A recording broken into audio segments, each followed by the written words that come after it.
when I talk to either my clients, students, or people that I meet and talking about Ayurveda, there's still this association of Ayurveda being complicated and being difficult, all about the doshas that no one really understands. That's not really the case, because Ayurveda is easy in its structure. So we need to look at two different things.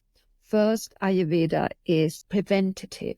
So it's blueprint, or it offers a roadmap on how we can live our life to stay healthy and to live a long and fulfilling life. And it is also curative, means if something goes wrong, it also offers advice on how to cure a disease, for example, again.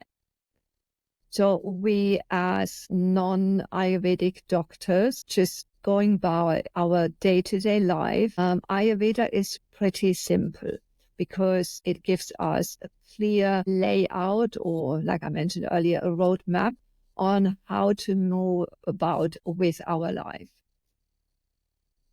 It asks us to be and eat seasonal and local. So wherever we are in the world, these principles, they apply. And for that, to understand the reason why, and to also as lay people to understand Ayurveda, in that context, we need to look at the basic principle behind it, which is the 5 elements. And the 5 elements in that order, they are space or ether, they are air, fire, water, and earth. And because of the way they have particular qualities to them.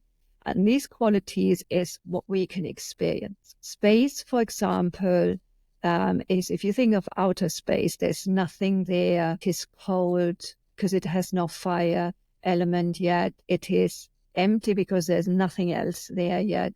It is dry because there's no water element yet. And it is light because there's no earth element yet. So but this space gives us a space to move and to live in. In our body, we have space as well. Our mouth has space because it is empty. We have the sinuses, there's space there. We have the ears, there's space. In women, the womb is empty and has space if you're not pregnant.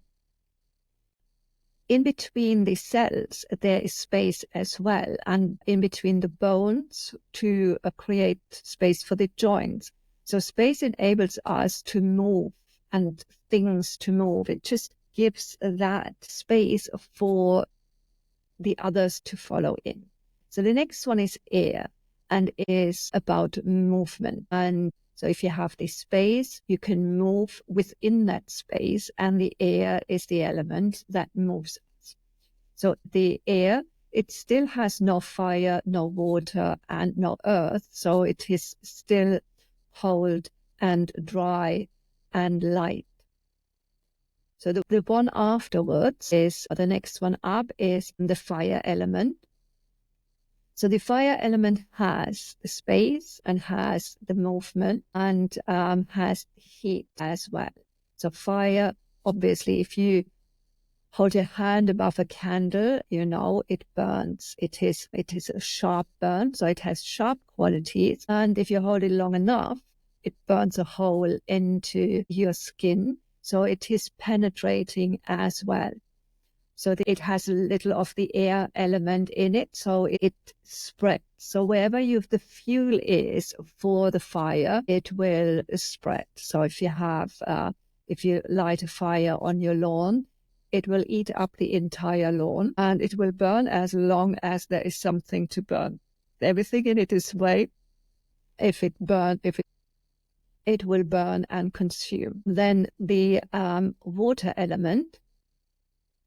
Obviously, we have lots of water in our body, so more than half of our body contains or consists of fluids. And so we have water inside. Saliva in the mouth is water, but also our organs are wrapped up in like a little pouch, and there are fluids there so that everything moves smoothly.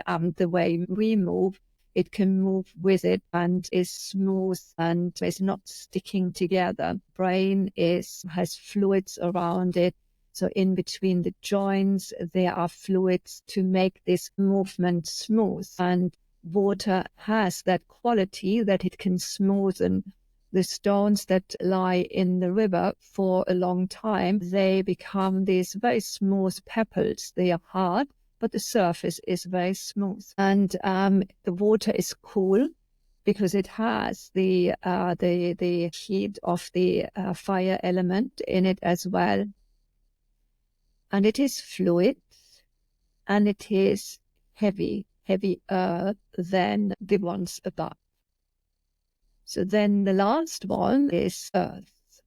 And the earth is everything that really is material. So everything that we can touch on our body, the structure of our body, the muscles of the flesh of the body, but also all around us, our house, stones, all of that, it contains a lot of earth element. And the earth, because it is dense, it is heavy, it's the heaviest element. It is also cool. It's not cold like the air and but it is cool, and it has all of the elements that are coming ahead of it. So these are the basic principles of Ayurveda, or the basic principle of Ayurveda is the 5 elements. And for us it is, or if you're interested in learning about Ayurveda, to see, where do you experience these qualities of lightness, of dryness, of heat, of sharpness, of smoothness, heaviness? Where do you see that? Where do you experience that? And how do you feel that in your body, but also in your mind? We have these elements filtering in through all different parts and processes of our body and our mind. So our mind is airy, and it has this capacity of space and vastness, and whatever we want to imagine, we can imagine. And the thoughts, they are like the air element. They come and they go, and they just pop up, or they can be heating. They can be very intense and very focused and very organized, or also they can be angry or aggravated, or they can be smooth and fluid, but also very emotional, because the water element connects strongly with the emotions, or can also be very emotional, can make us cry where the water comes out of our eyes, or they can be heavy and slow like the earth element, and sticky.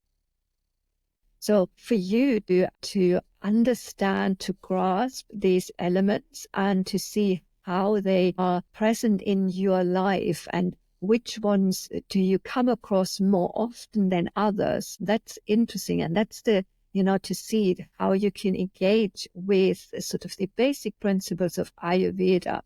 And of course, these elements, they are featuring in everything that comes afterwards. And so the next video will be about the doshas and how the elements come into the doshas. So until then, think about elements, notice where you see them around you and where you feel them in your body and how it feels. Right. Okay. Thank you.